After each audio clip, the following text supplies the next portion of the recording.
Hello and welcome to our official Listen and Learn 2024 series. This is episode 1. And as a reminder, episodes in this series are designed to be super short and to support professional learning for educators and emerging scholars over the summer months. In this Listen and Learn series, we are focused on classic literature from the field of creativity research, which we hope will not offer you just a historical perspective on the field, but also help you bridge some connections between this research and creative teaching and learning environments. Now, if you were listening to our introductory episode, you will know that we have partnered with a resident scholar in Jimmy Wilson, who is an emerging scholar at the University of Connecticut. And Jimmy's going to be providing some additional commentary about this Listen and Learn series and sharing that commentary on our website, fuelingcreativitypodcast.com. And to make this extra fun, which Matt and I are all for, at the end of each episode, we will share a single letter, which is part of a code word that you, our listeners, must guess before the end of August. Now, we should also remind our listeners that we did share 2 letters in our introductory episode. So if you're just joining us now, you will have to go back and listen to that introductory episode. And of course, if you guess the code letter correctly, you need to email us with that code word and include a connection you've made with one of the classical articles we've discussed and your upcoming plans for the new school year. And we will select one winner who will receive a special Fueling Creativity in Education podcast prize pack. So, Matt, let's begin. So in this episode, we bring you Creativity by Joy Paul Guilford. And Cyndi, I'll let you to provide a little bit more context about this article. So Matt, let's set the stage. It's 1950, nearly 75 years ago. And J.P. Guilford is the head of the American Psychological Association. Now, Guilford is well known for his study of intelligence, having created the structure of the intellect model, and also outlined the differences between convergent and divergent production. So he gets up in his inaugural address and he states that the neglect of the subject of creativity by psychologists is appalling. And guess what happens as a result? Well, we established the field of creativity. And I will also add that it was a very kind of interesting time for the United States because they were kind of dealing with that Sputnik moment. And I'm sure most people listening to the podcast are familiar with Sputnik. But from an American perspective, after World War II, there was kind of like this feeling that the US is in a great place, somewhat kind of superiority in terms of its economic and education standards. And suddenly there you are in this situation where, in essence, your nemesis has beaten you in terms of conquering the ability or capacity to get a rocket into space and put something into orbit. And there was a lot of focus towards education. How did this happen? How did we allow it to happen?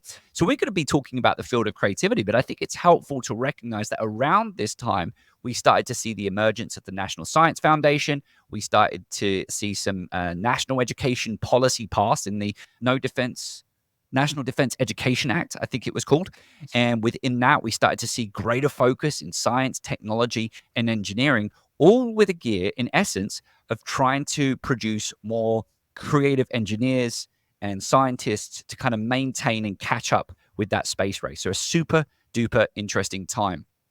Now, Cyndi, this was an article that I took the lead on, and I know you've got some quotes as well, but I think what's really fascinating is that given the fact that it's an address to kind of establish this, in essence, kind of like say, we need to study creativity, there's some really kind of interesting points to be said here and to point out. First of all, within this article, there's clearly an indication that we need to stop looking at creative potential within the idea of intelligence and IQ, and that positioning creativity or creative behavior as something that's different. And there's references to the fact that eminent creativity isn't always correlated with high IQ or high intelligence. And I think that's something that we continue to talk about today.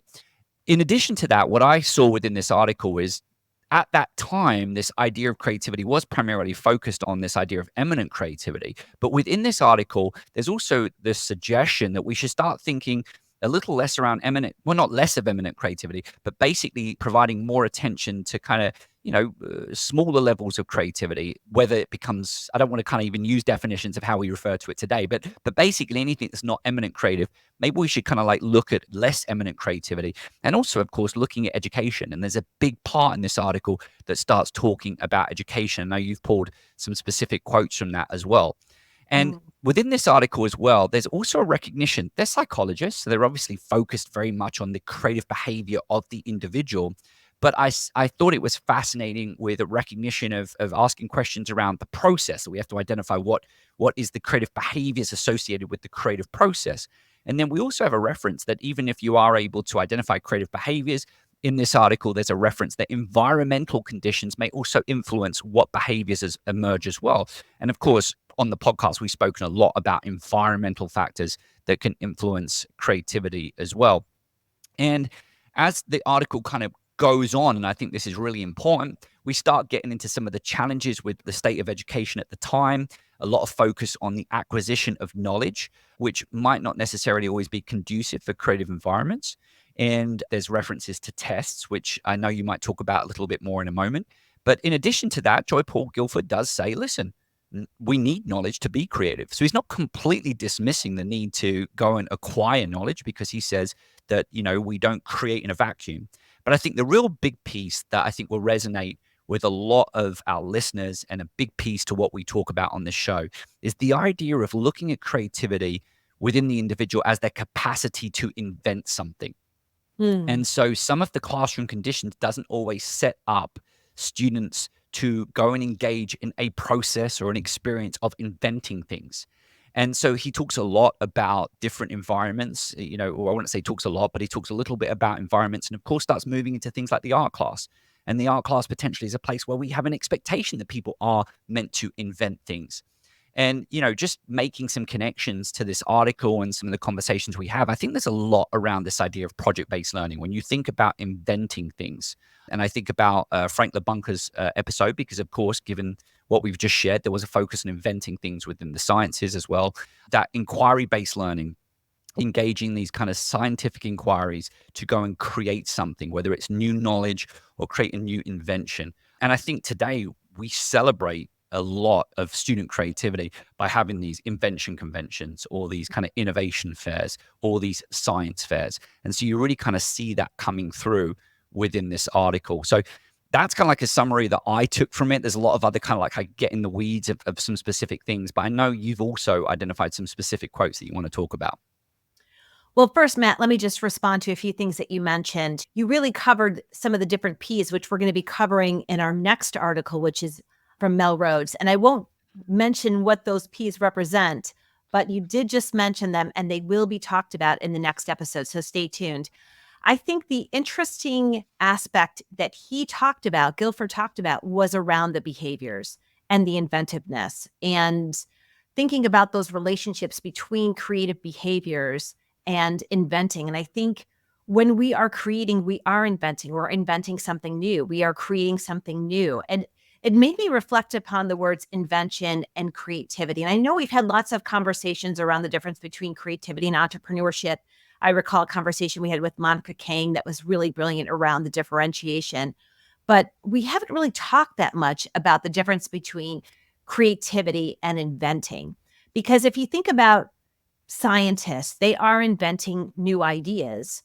And when you think about artists, they are inventing new art, even though they're inventing something visual.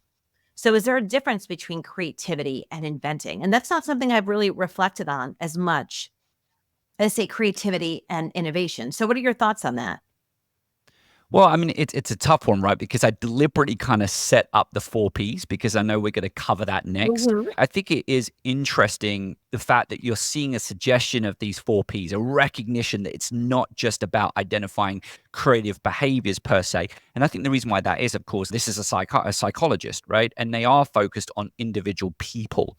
But I think it's relevant to say that the invention piece begins to obviously start talking about creating something that's tangible, a product. I think in essence, we're going to get into that with Mel Rhodes, so I'm trying to hold back and sharing too much. But I think that bringing it back to this article, there's a lot of conversation around ideas as well, like how we come up with ideas. But I think going back to, I'm bouncing all over the place because I literally, I find myself wanting to go and start talking about the 4Ps, which comes out afterwards. But what I would say is going back to the personality aspect in today's current research, for me, the best connection I see a little bit with that personality and behaviors, of course, is that 5-factor analysis, which is those kind of like big 5 personality traits. And we know that we've kind of like began to explore whether or not people who score might higher for one type of personality, they might be more likely to express creativity or be creative. But I think what's important is, even though you've got things like openness to experience and extroversion, for example, which has been correlated with creative ability, and things like agreeableness, right? Perhaps negative correlated. I'm not overly familiar with the science, but I do know that within this research, going back to something that you had also shared about domains and the sciences versus the arts, we know that some of these different personality factors can produce different results depending on the type of creativity and the domain to which they're studying. So I think that is something to highlight, that yes, there's this generic perspective of creativity, but then even within the different domains, people with different types of creative behavior perhaps might be more likely to feel more comfortable engaging in certain types of creativity when they're in one domain over another.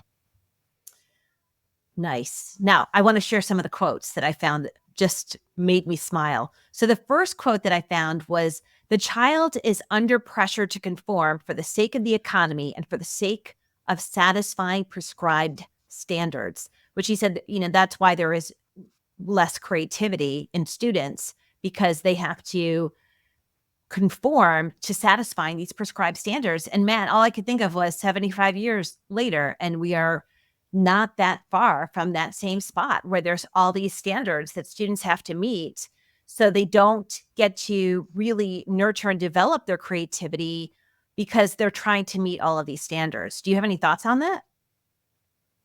Yeah. Well, first of all, I think you, with pulling out that article and obviously how we've premised the period in time, there is a focus on the economy.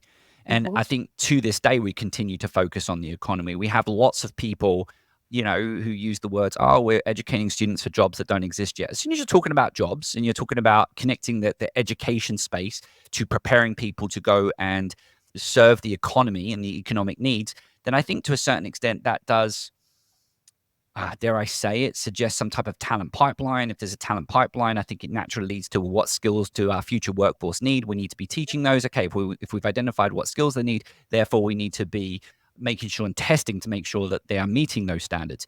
So to a certain extent, I think it's natural, if we're taking that perspective, that we're going to kind of produce an education system like that. Again, it always comes down to implementation. Just to kind of like throw something out there is that I think we've evolved, and I think we've definitely continued to be highly creative. And I think we've continued to produce highly creative people from the education system. And I think the education system continues to provide people with skills. But I think, going to something Joseph Renzulli has said to us, what are all the people who don't necessarily meet their creative potential? What Mm. might they be offering? And I think that when we think about a system not necessarily accommodating the creativity of everyone, because it focuses too much on these standardized tests and perhaps places too much emphasis on particular subjects, then there might be a lot of different types of creativity that aren't expressed simply because they're not firmly connected to the economy. Yes. And I think when we look at education and we look at these standardized, I mean, we have to have something, things do have to be standardized, right? We have to have some sort of measurement of how students are doing. But I think oftentimes, especially like I look at my kids in school and high school and all of these standards that they have to meet, and I think, are we focusing on the wrong thing or are we focusing on the right thing? And it goes back to the conversation we've had over and over again about, do we need an evolution or a revolution? And in some ways, I just keep going to revolution, because I feel like we have these standards across the board in our math, science, writing, that students need to be excellent at all these different things. When what is it that their strengths, and how can we exploit their creative potential and maximize on that in whatever domain they choose?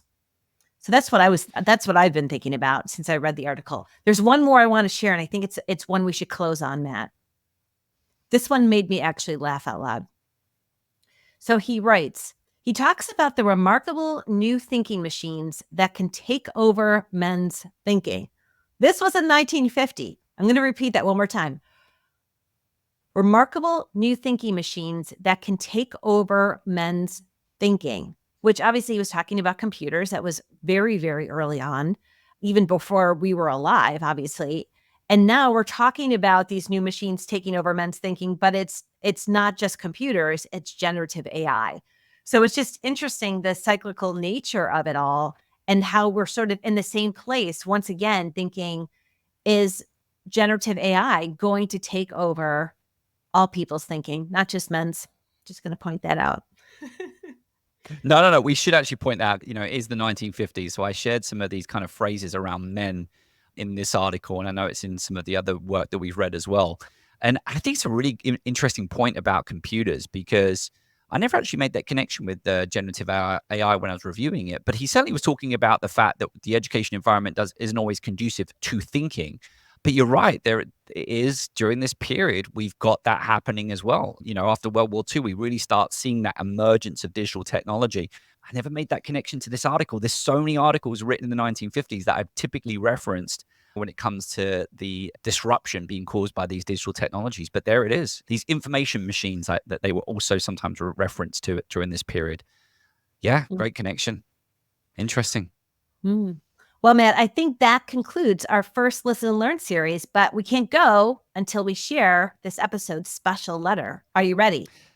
We are. So let's do our drum roll.